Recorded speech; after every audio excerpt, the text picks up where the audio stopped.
really exciting about this panel is that we're going to talk about something that we have not talked about as much and is an underutilized, I believe, key strength and way that companies use their many talents to make community change and social change. I come from ACCP, and for those of you who do not know ACCP, we are a professional society and actually a trade association, both in many ways, that connects and supports corporate purpose professionals in the work that they do, and we do that by encouraging a sense of community, by providing tools and resources and connections that you can all use. One of the things that we are really passionate about is advocacy and advocating on behalf of this profession because, as many of you have all said and we've learned today, undervalued, under-resourced, and so critical inside companies and in society. And so we're going to talk a little bit today about how to take that to the next step through public policy. So I will start, Nan, with you and ask you why public policy. So many companies are reticent to pull the lever and actually commit and put themselves out in this sort of a way. So talk about JP Morgan Chase and why public policy is important to your company. Sure, thank you. And thank you all for being here today. The short answer to your question is that in order to achieve systemic change, we need better public policy. We've had a day full of everybody here talking about all the amazing things that companies are doing on the ground in their ESG portfolios, in their DE&I efforts, and every company and the efforts at every company matter a lot. However, when the work that we do is designed to build more, to advance policy that creates more equitable growth. One of the places where we started was in second chance hiring or working to lower barriers to employment for people who have been justice involved. Because when 78 million people, or 1 in 3 Americans, has a record, that is that's a lot of people who are on the sidelines who could be working at our companies. They live in our communities. And they could be contributing to our local communities and the economy more broadly. So that's why we think that public policy to create that systemic change is very important. Thank you. I've got lots of follow-up questions for you. But we'll go now to you, Matthias. I think we all understand intuitively who JP Morgan Chase is. Many of us don't understand the full suite of the Virgin Group of companies. So start quickly telling us about that and then how you're using your voice to advance social change. Okay. Well, first of all, hello, everybody. It's lovely to be here in this great venue right by the water. It's good to be back in New York after a long time of not being here. Well, Virgin is an interesting animal because most people think that we're just one big vertically integrated business with Richard Branson sitting at the top pulling all the strings. But that's actually not at all what Virgin is like. We're a very diversified group of about 40 different businesses, many of which we don't own. So there's some equity investments in some of our businesses. Some are fully owned, some are partially owned, and then there's a brand licensing business on the side. But we're in a variety of sectors, in a variety of markets, more than, I think, 80 plus businesses at the moment, in, I think, 20, 30 countries right now around the world. More recently, just last week, we launched another business in Italy. So when we talk about advocacy and what we do, we're in a very unique position, of course, because we have a very charismatic founder who never shies away from taking on the big picture issues of the day and expressing himself about them and trying to drive change. I fully understand that not every business is in the same boat, in the same situation. Richard Branson has been doing this for 50 years now, so he's quite a seasoned veteran in this. But let me get back to corporate advocacy just to begin with, because for the last 20, 30 years, I think most of us have been looking at corporate sustainability and the ways in which we align our businesses, our operations, our strategies with environmental, social governance principles, and essentially get our house in order. And that has always been the big 800-pound gorilla in the room, something that lots of companies struggle with to this day, that has not been fully resolved, and there are new challenges emerging all the time. But then for the past couple of years, I'd say roughly for the last decade or so, corporate advocacy has entered the stage. And the reason it has is because I think that societal expectations of businesses have shifted so profoundly over the years, in a sense that, yes, we all have to make sure that we're sustainable businesses, that we're clean, that we don't pollute the environment, that we treat our workers right, that we follow universal human rights. But there is also this growing expectation that we're a voice in the world. And that growing expectation, I think, has grown because the expectation of business and trust in business has shifted. If you follow the Edelman Trust Barometer and other studies that have been done over the years, you see this shift towards business. So with increased trust comes an increased expectation that businesses, if they can be lobbyists in their own interests, if you will, they can also be lobbyists for the greater good of humanity.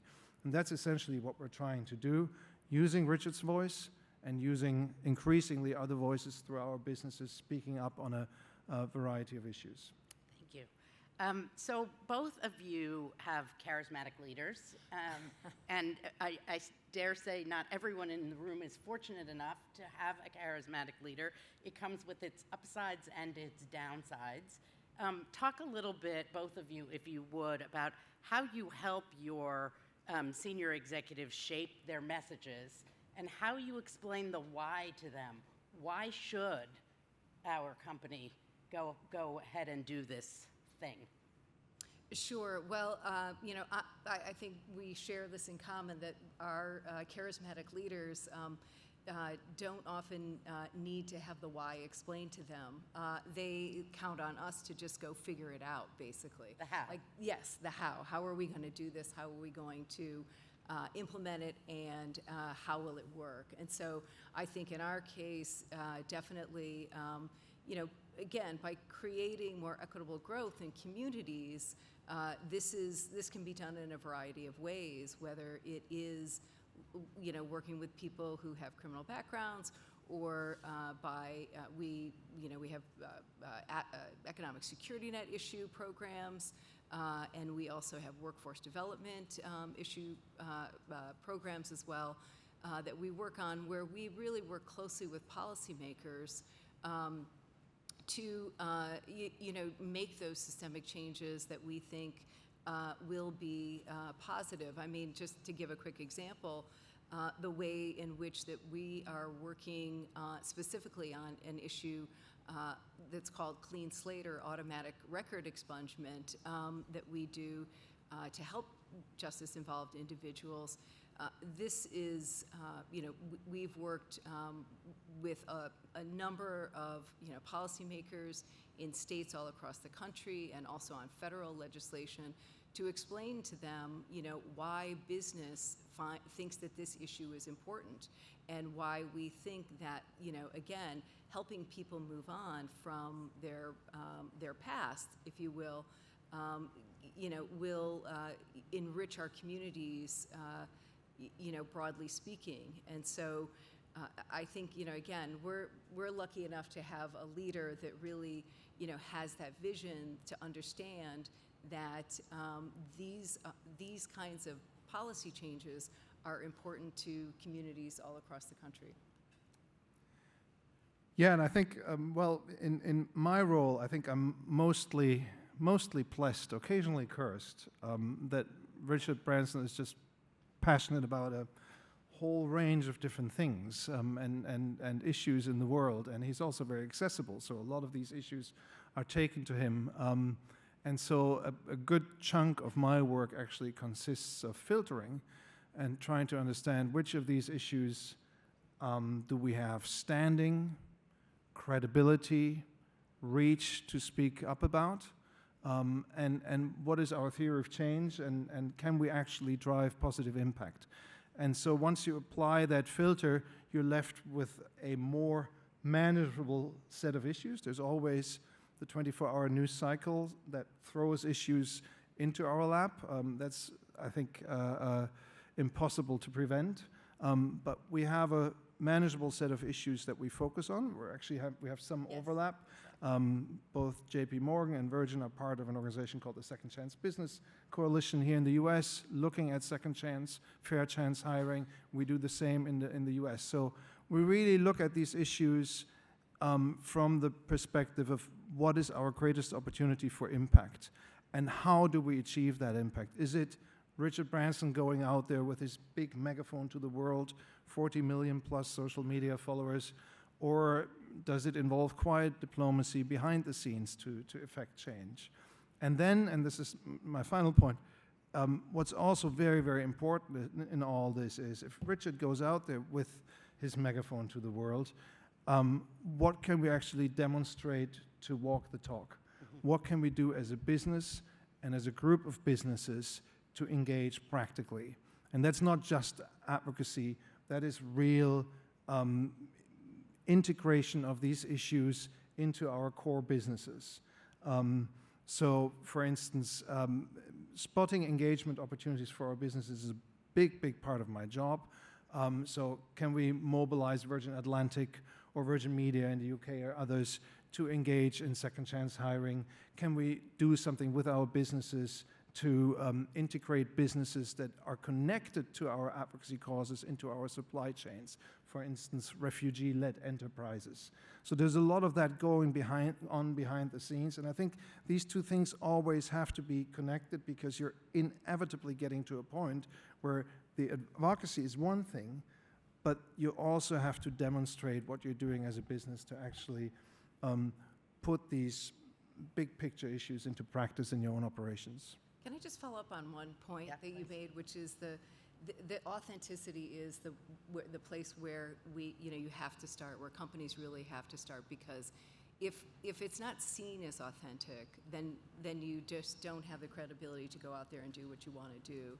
And so that's where we always start. What are our business practices? How do our business practices align with the issue that we're trying to advance? The other thing that we also do, it's a word you've heard a lot today, is we look at it holistically. What do we do as a business? What are the investments we're making on a philanthropic basis in the communities that we serve?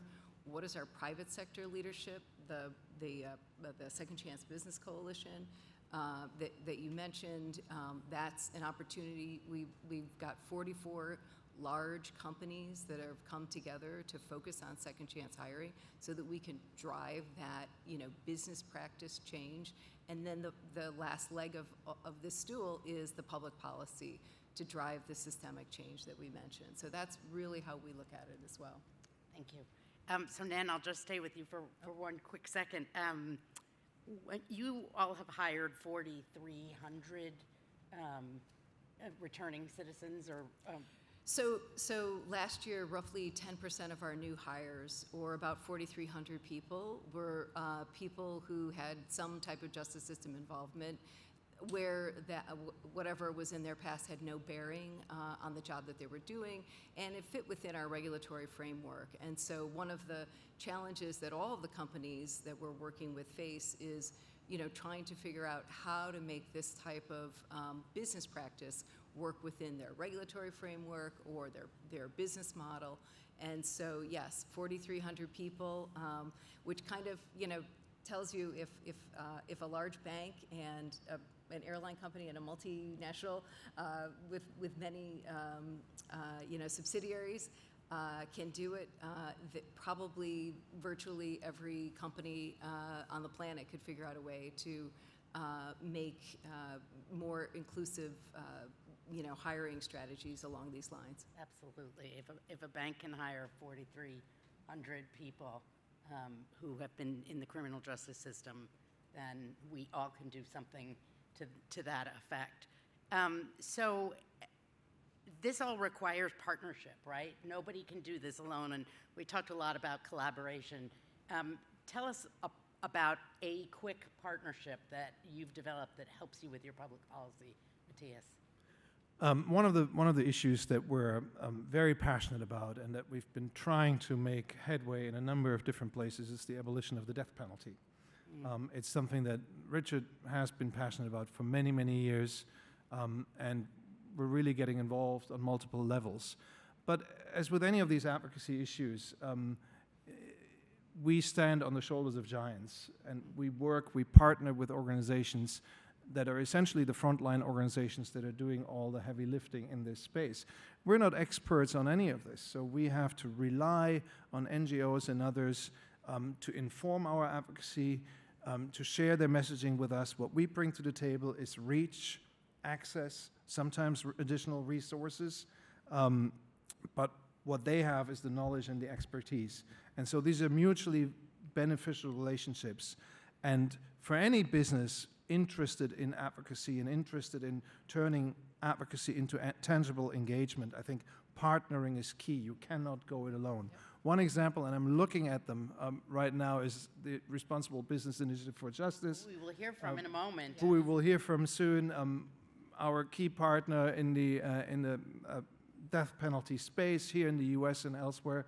And we launched a big business leaders campaign against the death penalty with now 250 business signatories last year, and all the sort of heavy lifting and was done by RBIJ. They're really the brain trust that we rely on to get this work done. So it's a great example of a collaborative partnership that is very mutually reinforcing and hopefully will drive change. You all are extraordinary leaders, and I'm just grateful for all that you are doing out there. If you want to go fast, go alone. If you want to go far, go together, and public policy is all about that. So thank you.